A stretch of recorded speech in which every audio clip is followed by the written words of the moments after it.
आदाब, नमस्कार। National India news के यूट्यूब लाइव में, फेसबुक लाइव में आप सभी का बहुत बहुत स्वागत है। मैं हूं आपके साथ सादान खान। 2020 बिहार चुनाव का बिगुल बज चुका है, जिसको देखते हुए लगातार आरोप प्रत्यारोप का दौर भी शुरू हो गया है। तो वहीं एक से दूसरी पार्टियों में दल बदलने का कार्यक्रम भी जोरों शोरों पर चल रहा है, जिसको लेकर करीब आज जेडीयू के 18 नेताओं ने अपने निर्दलीय लड़ने की घोषणा की है, जिसको देखते कहीं ना कहीं नीतीश कुमार के लिए एक बड़ी खबर साबित हो सकती है। लगातार लोग इसको लेकर लगातार ट्वीट कर रहे हैं। तो वहीं दूसरी तरफ चिराग पासवान भी नीतीश कुमार सरकार पर हमलावर हैं। तो इस मुद्दे पर बड़ी जानकारी के लिए, ज्यादा जानकारी के लिए हमारे साथ वरिष्ठ पत्रकार महेश डोनिया जी और FSST और FSPCT की नेशनल प्रेसिडेंट जुलेखा जबीन मौजूद हैं। आप दोनों का बहुत बहुत स्वागत है मैम नेशनल इंडिया न्यूज में। नमस्कार सभी दर्शकों को नमस्कार। मैम, इस चर्चा की शुरुआत मैं आपसे करना चाहूंगा। बिहार चुनाव, विधानसभा चुनाव को आप किस नजर से देखती हैं? आपकी नजर में बिहार चुनाव किस ओर जाएगा इस बार? देखिए, किस ओर जाएगा तो कहना बहुत सही नहीं होगा। ये एक अलग तरह की बात होगी। जनतंत्र है और जनता की आवाज मायने रखती है, और जिस तरह के हालात मुल्क में हैं और खुद बिहार में हैं, उसके आधार पे तो ये कहा जाए कि मुश्किल है ये कह देना अभी से कि क्या होगा इसका। लेकिन जो हो हल्ला मच रहा है, जो चीज़ें सुनाई में आ रही हैं, दिखाई में दे रही हैं, उन तमाम चीज़ों को देखकर ये लग रहा है कि हमारे मुल्क की जो पॉलिटिक्स है, वो पॉलिटिक्स कितनी गिर गई है ये दिखाई पड़ रही है। क्योंकि पब्लिक की कोई वॉइस नहीं है। जो नेता पार्टियां हैं और उनके जो नेतागण हैं, उनकी ही जो है चलती और उनकी ही दबंगई दिखाई दे रही है, जो बहुत शर्मनाक है, जो बहुत शर्मनाक है। और मुझे तो लगता है एक आइडियल स्टेज तो ये होता कि मौजूदा सरकार जो अभी है, जो इलेक्शन में मतलब अब जो जा रही है, उसको विड्रॉ कर लेना चाहिए। शराफत यही कहती है, इंसानियत भी यही कहती है, नागरिकता भी यही कहती है। उसने जितना गंद मचाया है, उसने और भारतीय जनता पार्टी ने, तो इनको विड्रॉ कर देना चाहिए। बाकी लोगों को, जनता के लोगों के को आने देना चाहिए। लेकिन ऐसा दिखाई नहीं दे रहा। तो मुझे लगता है कि अभी से कुछ कहना, और पॉलिटिकल पार्टियों का जो कैरेक्टर है, मतलब कायदे से जब आप आज चुनाव पे गए हैं और वो भी बिहार स्टेट में गए हैं, तो बहुत जरूरी हो जाता है कि आप सामाजिक न्याय की जरा सी भी परिभाषा तो होनी चाहिए। तो कोई सामाजिक न्याय नहीं है, कैरेक्टर तो बिल्कुल नहीं। तो ये जो चीज है ये बहुत गलत है और बहुत अफसोस हो रहा। कायदे से इस वक्त चुनाव नहीं होना चाहिए। मेरा तो ये सीधा मानना है कि इलेक्शन कमीशन कायदे से एक अपराध कर रहा है। पॉलिटिकल पार्टी के तो अपने एजेंडे, उनके अपने हित है और अपनी दबंगई है, लेकिन इलेक्शन कमीशन ने भी डेमोक्रेसी की लाज नहीं रखी है। कायदे से इतने परेशान हैं लोग। अभी लॉकडाउन की वजह से जो मजदूर अपने घरों को पहुंचे हैं, फिर बाढ़ आ गई, जो गुर्बत है, जो बेरोजगारी है वहां पर, उसके बाद सरकार का जो दमन है, सरकार के गुंडों का जो दमन है, हर डिस्ट्रिक्ट में, हर जगह पर कोई योजना वहां नहीं चल रही है। ऐसे दौर में बाढ़ से पीड़ित बिहार को इलेक्शन में झोंक देना, मुझे लगता है कि गैर कॉन्स्टिट्यूशन है, बेईमानी है, अमानवीय है। जी मैम, बिल्कुल आप ठीक कह रही हैं। जिस तरीके से लगातार कोरोना वायरस की वजह से लगातार बिहार के हालात बद से बदतर हुए पड़े हैं, सरकार को चाहिए कि उस ओर ध्यान, चुनाव की जगह उस ओर ध्यान दिया जाए। लेकिन महेश डोनिया जी, मैं आपके पास आना चाहूंगा। आपको नहीं लगता कि जिस तरीके से बिहार चुनाव के हालात इस टाइम बद से बदतर हुए हैं, लगातार छात्रों के साथ बदसलूकी हो रही है, बहुजनों पर बिहार में अत्याचार हो रहा है, या ये कहें कि जिस तरीके से कोरोना वायरस में मजदूर परेशान हो चुका है, आपको नहीं लगता कि बिहार की जनता इस बार बदलाव चाहती है? देखिए सदान साहब, मैं आपको बता दूं, और जो हमारे साथ जो है जबीन मैडम हैं, उन्होंने एक बात ही एक बहुत बड़ा सवाल उठाया है कि जब बिहार के हालत वाकई शेष राष्ट्र से कई कारणों से जो है बद से बदतर हो गए हैं, ऐसे हालात में क्या चुनाव आयोग को बिहार राज्य को चुनाव की भट्टी में झोंकना जरूरी था? एक बहुत अहम सवाल किया। मैं इस पर ज़्यादा बात नहीं करूंगा क्योंकि हमारा विषय अलग है। अब चूंकि चुनाव बिगुल बज चुका है, तो हमने अपनी बात उसके हिसाब से करनी है। जो मैडम ने यहाँ सवाल उठाया है दोस्त, वो एक मोरलिटी का सवाल उठाया है। अब सवाल ये है कि जिस देश में 2014 के बाद से आरएसएस के सत्ता में आ जाने के बाद से सारे इंस्टीट्यूशन जब कंप्रोमाइज होते चले जा रहे हैं, चाहे वो सुप्रीम कोर्ट है। अब ईवीएम के मामले में सुप्रीम कोर्ट अपनी 2013 की जो उसने डेफिनेशन दी थी, जो जो उसमें वोटर्स के जो राइट्स को कंजर्व करने की, उनको प्रोटेक्शन की जो गारंटीज अपने ऑर्डर में दी थी, उन्हीं ऑर्डर को वो जो है 2-3 साल बाद सुप्रीम कोर्ट भूल जाती है। फिर ईवीएम में जो है वो एक विशी वॉशी तरीके का एक गाइडलाइंस इशू करती है, यानी just to keep the powers at that be at the centre in good humour, है ना। तभी आप देखते हैं कि सुप्रीम कोर्ट के और जजों की जो है तनख्वाह दुगनी कर दी जाती है। तो ये सब आप जब एक थ्रेड देखेंगे, उस थ्रेड के हिसाब से आज ये मैडम ने बहुत मौजूद सवाल उठाया है, लेकिन सवाल अपने आप में बेमानी हो गया है ना। चुनाव आयोग खुद अपनी जो कॉन्स्टिट्यूशनल हैसियत है उसको कॉम्प्रोमाइज कर चुका है ईवीएम के मुद्दे पर। जब इतने सारे राजनीतिक दल पिछले बार उससे मिलने के लिए गए थे कि ईवीएम से चुनाव न कराए जाएं, और ईवीएम से चुनाव न करा करके बैलेट पेपर से चुनाव कराए जाएं, तो उनकी बात को दरकिनार कर दिया गया। तो डेमोक्रेसी का तो एक तरीके से कहना चाहिए उसको इन्होंने आरएसएस की झोली में डाल दिया सारे संस्थाओं ने। तो ऐसे में हम अगर ये सवाल उठाते तो अपने आप में मुझे लगता है बेमानी हो गया सवाल। अब मैं आता हूँ बिहार के मुद्दे पर। मैडम ने बहुत सही सवाल उठाया था कि बिहार में जो हालात हैं वाकई बहुत बदतर हैं। ऊपर से सरकार का दमनात्मक चेहरा और क्रूरतम होते जा रहा है ना। जैसे हालात थे कि बाढ़ की स्थिति बनी, मजदूरों का पलायन हुआ, और चूंकि आप ये हालांकि अधिकांश आज भी जो है भाजपा के नेता, चाहे वो मोदी हो, चाहे वो नड्डा साहब हो, चाहे वो प्रधानमंत्री हो, उनका फोकस लालू राज पर है, लालू राज की कमियां गिनाने पर है। ये 15-20 सालों में उनके साथ जो गलबैयां डाल के नीतीश की सरकार चली है, इनकी क्या उपलब्धियां हैं, इस पर पूरी तरह से खामोश है। जो संघ ब्रदरहुड है, अब उसको मैं जेडीयू को भी संघ ब्रदरहुड में ही गिन रहा हूं। आप ये मत सोचिएगा कि चूंकि उसके जो है कर्ता धर्ता शरद यादव रहे हैं और आपके उनके कर्ता धर्ता आज नीतीश कुमार हैं, तो वो चूंकि पिछली जाति के हैं तो बहुजन समाज की तरह हम उनको ट्रीट करेंगे, तो आप गलतफहमी में बिल्कुल मत रहिए।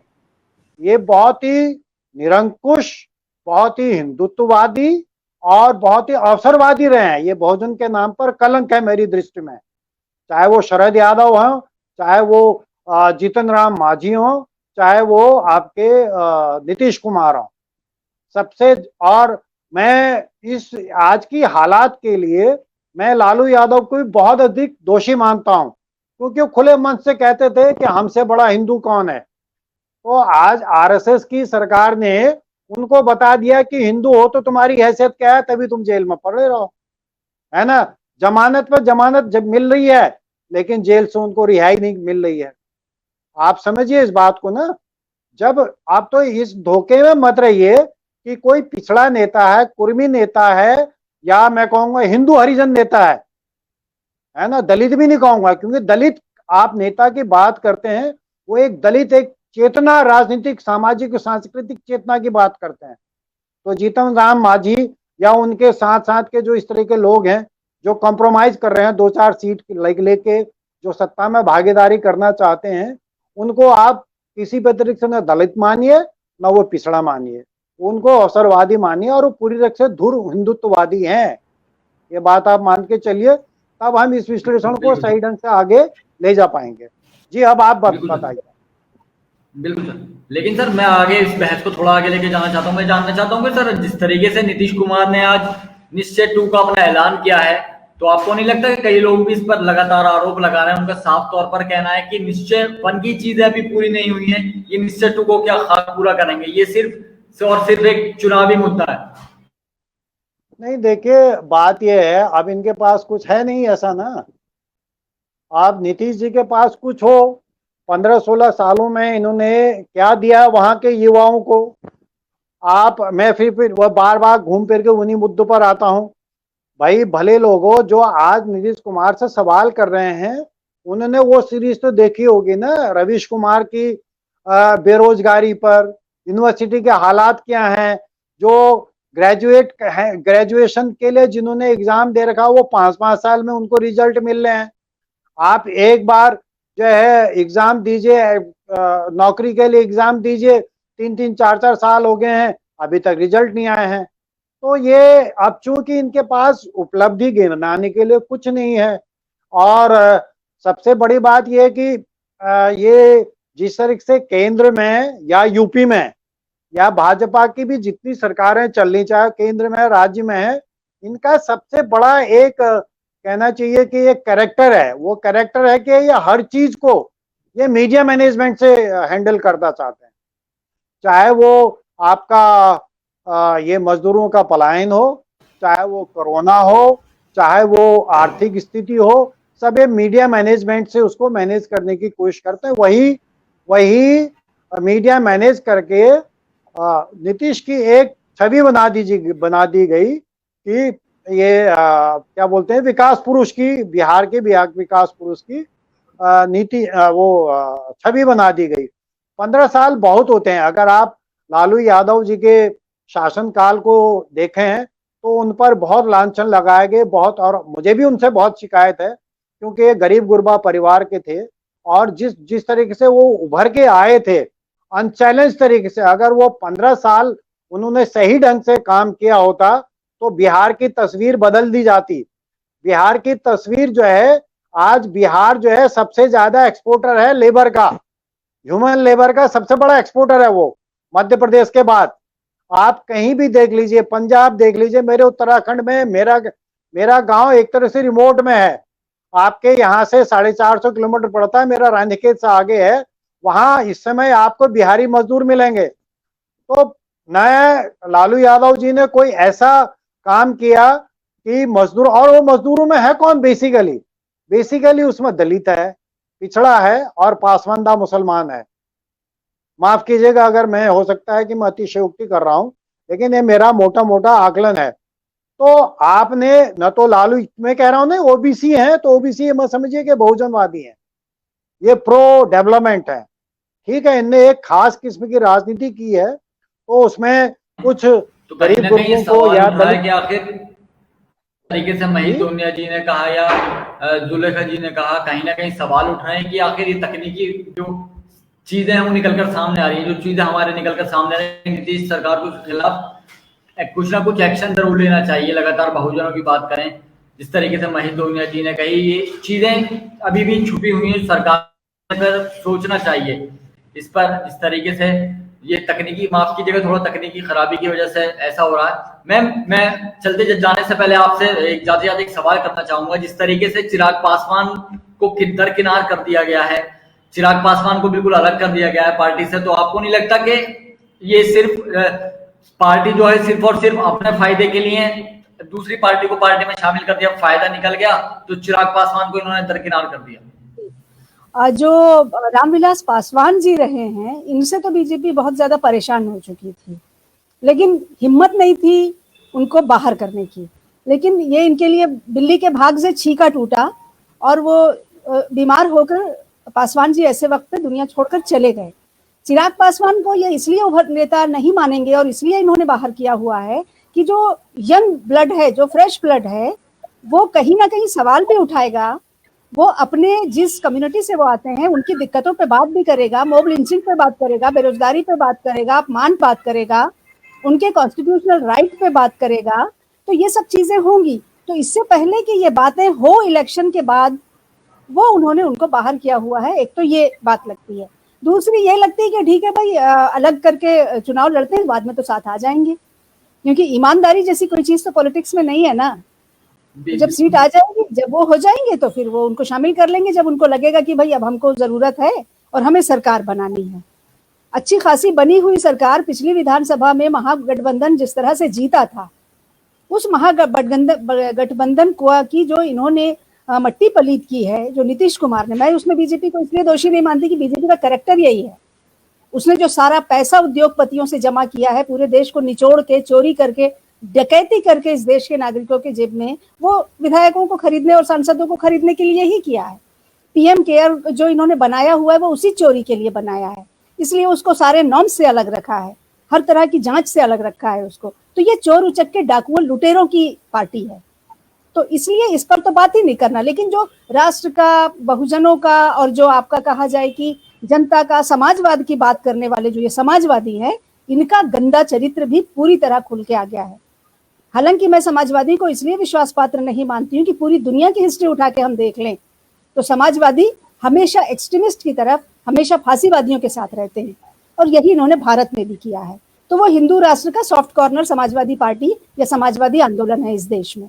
उससे कोई फायदा कम से कम इस देश की संविधान को, इस देश के लोकतंत्र को आज तक नहीं मिला है। तो पासवान को, अपना चिराग पासवान को बाहर करना उनके लिए इसलिए भी जरूरी था कि अगर चिराग पासवान पार्टी के उसमें रहेंगे तो वो सवाल उठा सकते हैं।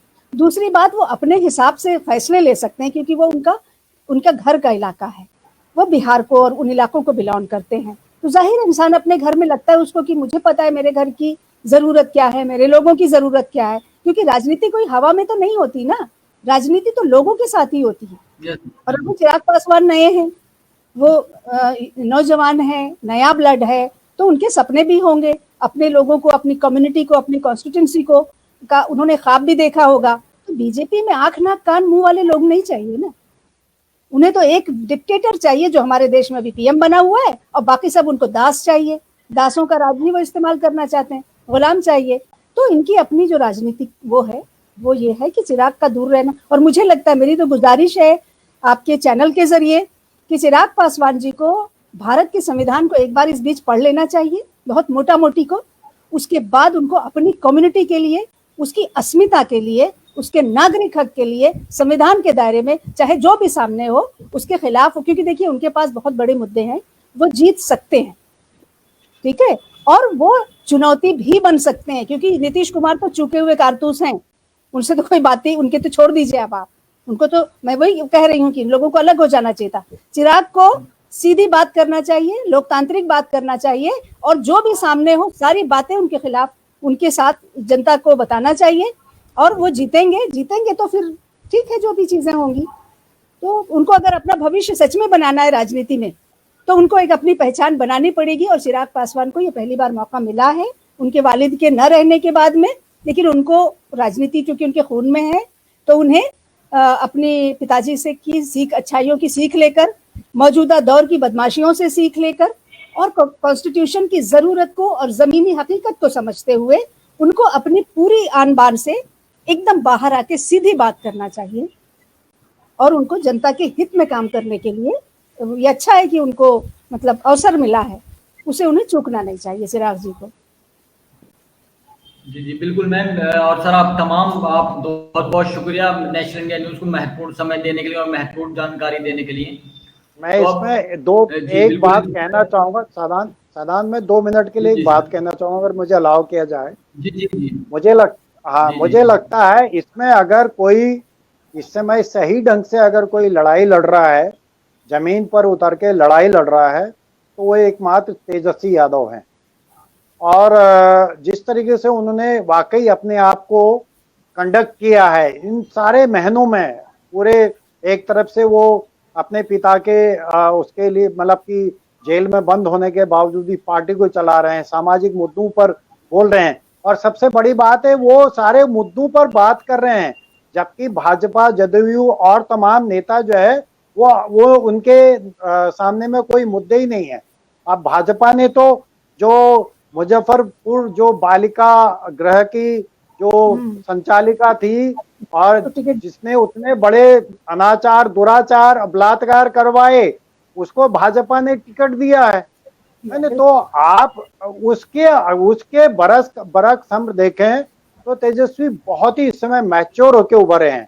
और सबसे बड़ी ट्रेजेडी है कि बिहार के हालात पर मुझे लगता है कि जितना बड़ा पूरी तरह से पिछले दोबारा जो आरएसएस सरकार केंद्र में बनी है, देश को एक तरीके से गृह युद्ध में धकेला जा रहा है, वो वैसी स्थिति में पूरे बहुजन समाज के नेताओं को एक मंच पर आकर के इस समय तेजस्वी को समर्थन देना चाहिए था।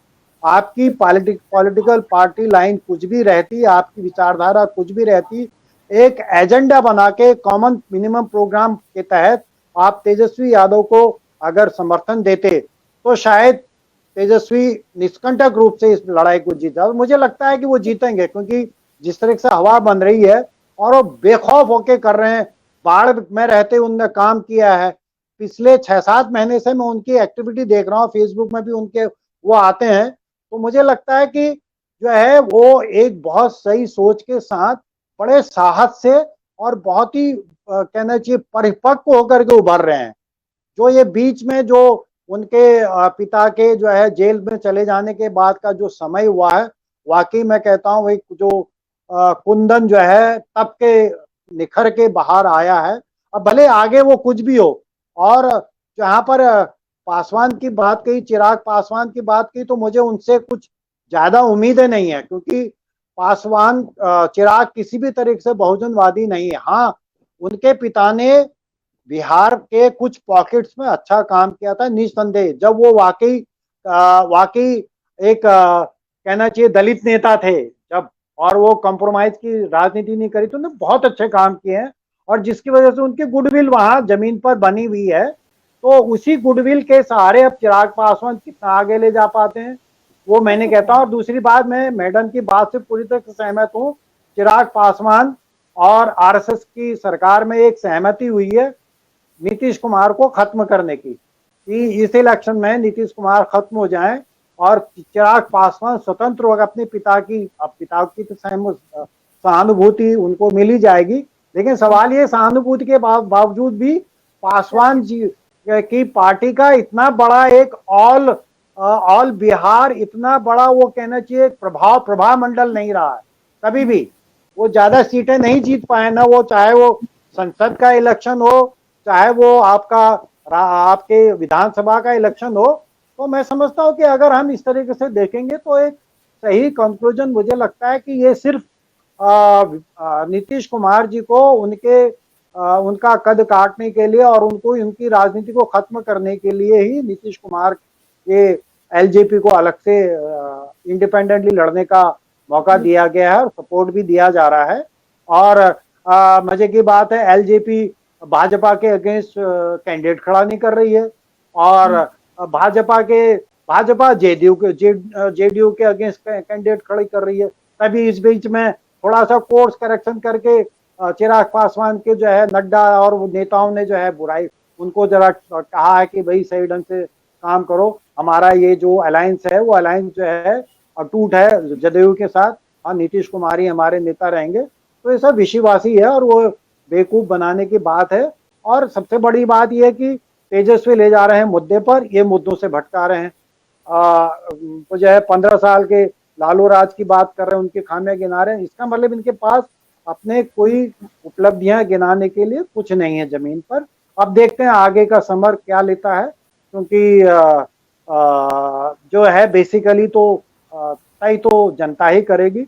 और मुझे लगता है कि अगर तेजस्वी कुछ प्रभावशाली स्थिति में आ जाएंगे तो तेजस्वी इस स्थिति में रहेंगे कि सरकार बना ले। कांग्रेस ने भी उनको चीफ मिनिस्टर के रूप में प्रोजेक्ट करने की बात तय कर ली है। अब देखिए आगे क्या होता है। और सबसे बड़ी बात है कि सीपीआई सीपीएम भी उनके साथ है, तो एक मुझे लगता है एक प्रोग्रेसिव धारा भी उनके साथ है।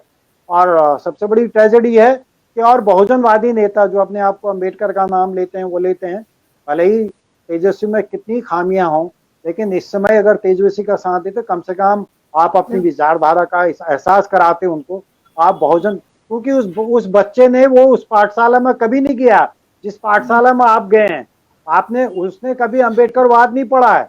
लालू यादव लोहियावादी, और वो राम मनोहर लोहिया, और क्या ना दूसरे वो जिन्होंने आपका ये टोटल रेवोल्यूशन का चलाया था, क्या नाम है, और जिन्होंने, मैं भूल रहा हूँ आपका, राम मनोहर लोहिया हो गए कुछ, जेपी।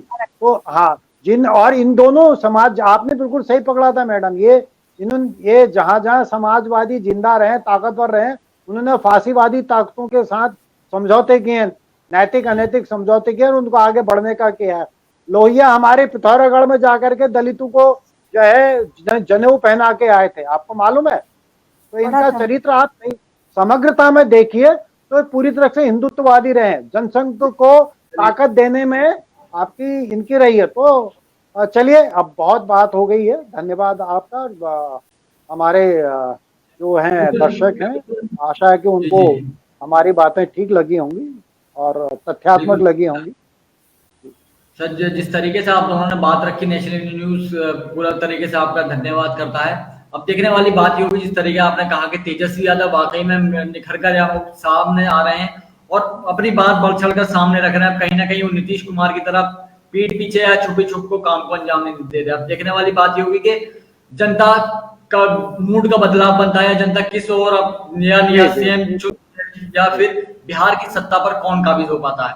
फिलहाल इस लाइव में इतना ही, बाकी तमाम बड़ी खबरों के लिए आप देखते रहिए नेशनल इंडिया न्यूज। चैनल को सब्सक्राइब नहीं किया है तो प्लीज़ सब्सक्राइब कीजिए और ताज़ा अपडेट पाने के लिए बेल आइकन को दबाना